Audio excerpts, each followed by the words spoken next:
What if I told you that the greatest invention since the internet has arrived? What if I told you that over the next 10 to 20 years, this invention, this technology will replace how the world's largest institutions and sectors operate? This invention is impacting and is going to impact every single sector that we know of, including finance, energy, healthcare, the government, and more. Sounds crazy, right? Hey, what's going on? It's Lewis here with Crypto Elite, and in today's video, we're going to be going over what is the blockchain.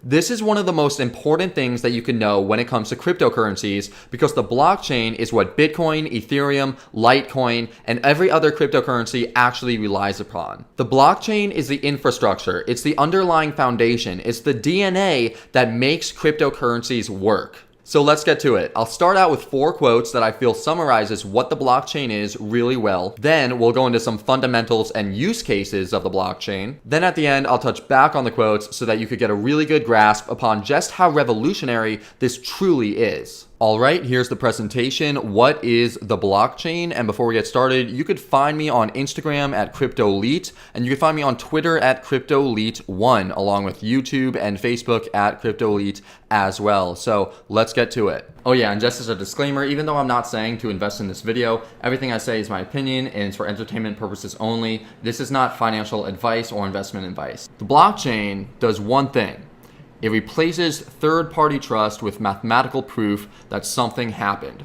Whereas most technologies tend to automate workers on the periphery doing menial tasks, blockchains automate away the center.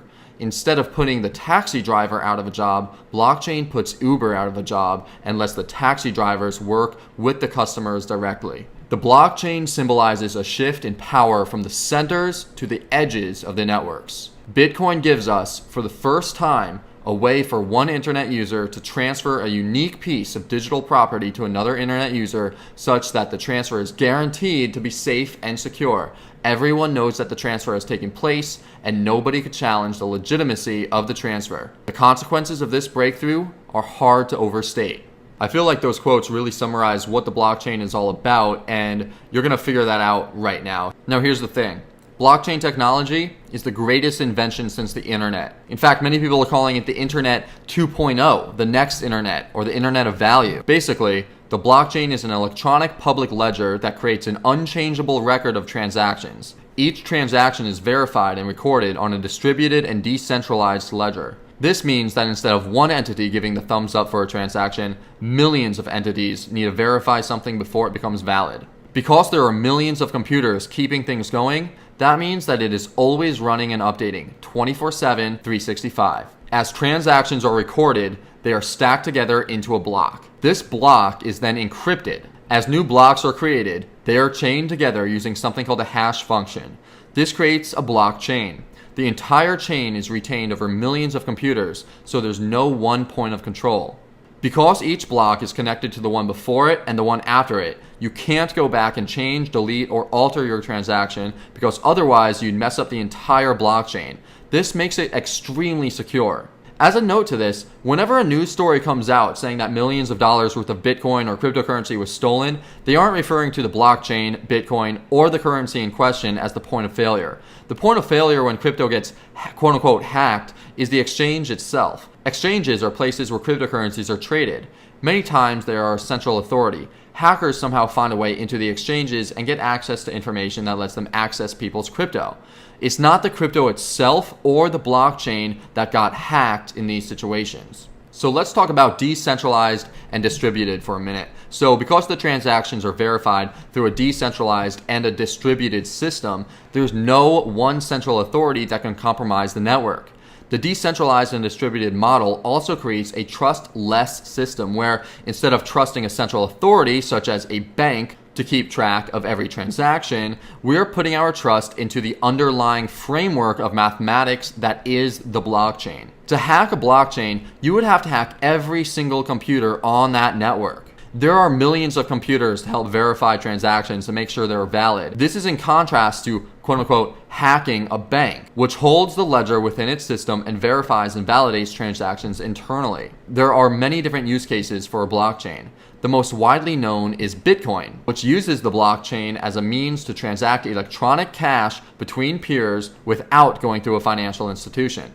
Because blockchain holds an immutable record of every transaction ever done, you could actually go back and see the very first Bitcoin transaction called the Genesis transaction if you wanted to. Now let's talk about some projects in development. So aside from currencies, there are many different use cases for the blockchain to create a trustless system. Right now, if you wanted to create and send an email, a music file, a video, a movie, a document, or any other piece of data through the internet, you could do that. You could create legal documents on the internet, and you could buy and you could sell things on the internet. When it comes to any of these things, what you are doing is you are using applications run by central authorities to send and receive documents and data. You put your trust in the central authorities. You put your trust of your videos into YouTube. You put your trust of your purchases into eBay, Etsy, and PayPal. You put your trust of your legal documents into DocuSign and HelloSign. You put your trust of your personal information into Facebook. You put your trust of your photos into Instagram. And you put your trust of your rides into Uber. All of these might not really be that big of a deal. But you know what is a big deal? When you put your trust of your votes into the government.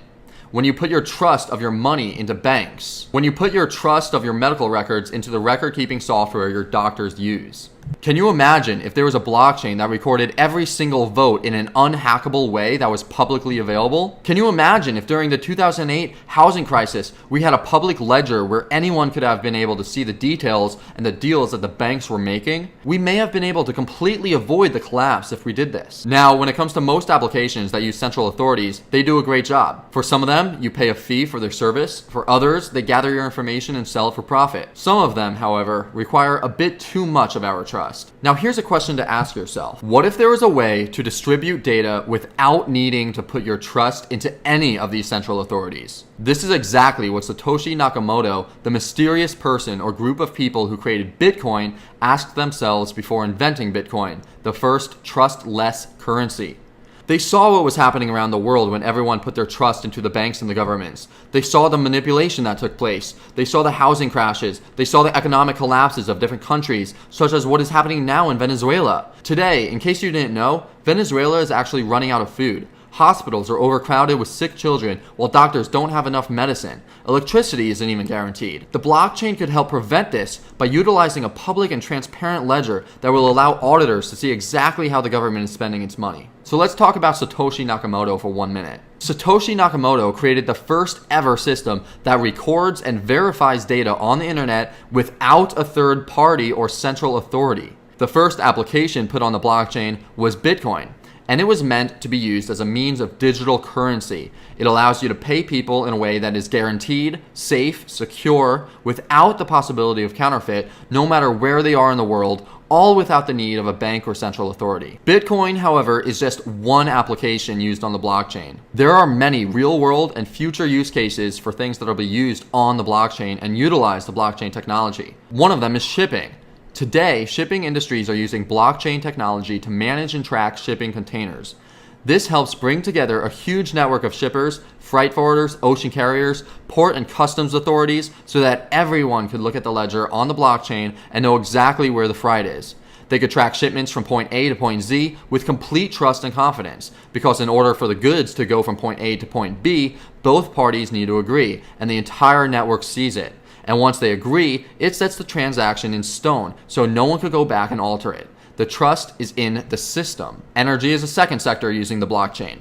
In Park Slope, Brooklyn, people could collect energy through solar roof panels and sell their power to others and record everything on the blockchain. Another company is building a wind farm that will use the blockchain to record the amount of energy created, where it goes, and it will use the blockchain to transmit data such as malfunctions in the equipment real time, increasing the lifespan of the equipment. Remittances are another huge use case. Right now, if a worker in America wants to send money back to his or her original country, they usually go to Western Union. This money transferring service can take days, and it always takes a hefty fee. If you send $100, they might take 10.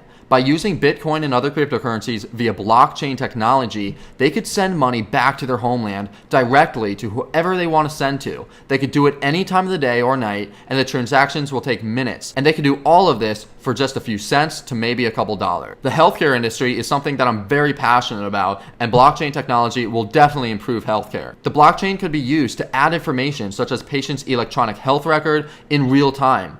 It could then add specific parties such as physicians and doctors, insurance companies, and patients to be able to make changes and view the blockchain's details.